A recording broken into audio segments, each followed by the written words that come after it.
Hi all, welcome to another video, coming thick and fast at the moment, which makes a change for my channel. So straight into it, this is another really cheap esports build.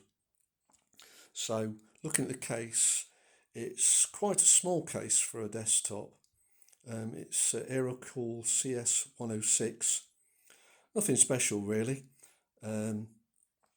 The ports, power switch, USB, microphone, headphone sockets are actually to the left on the side, and you can see there's a vent on the left, no vent on the top. There are vents at the side, either side at the front, as I've added two intake fans, and there's a rear exhaust fan as well. So just moving around the back. So looking at the back, top to bottom, power supply. On the left are the motherboard connections.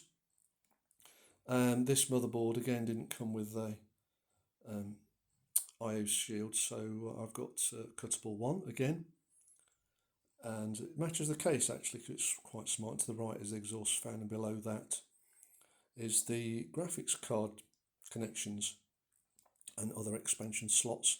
So I'll open up the side so you can see the inside.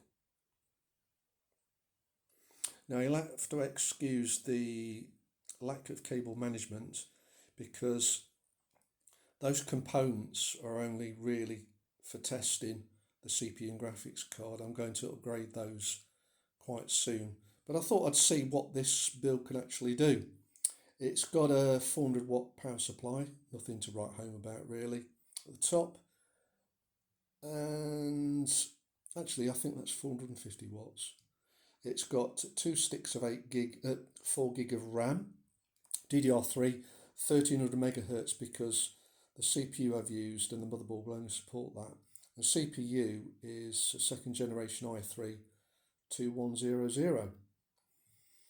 The graphics card is GTX 750 Ti. It's got an SSD for boot and a 500 gig hard drive, mechanical hard drive at the bottom, both at the bottom. Now that motherboard is a Fujitsu. I took a gamble, hoping that all the connections will be standard, and I looked at the close up of the pictures, and they appear to be standard, and they do indeed fit all the connections on this case. Except there's no USB header, so I've got the usual USB 3 to 2 adapter cable, and all the others like the power switch, HD up front, HD audio, front USB connections, they all fit fine. Power supply is 24 pin and CPU is 4 pin.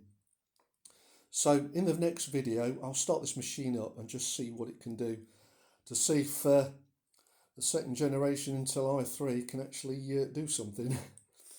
So thanks for watching. If you've got any questions as it stands, just drop me a comment.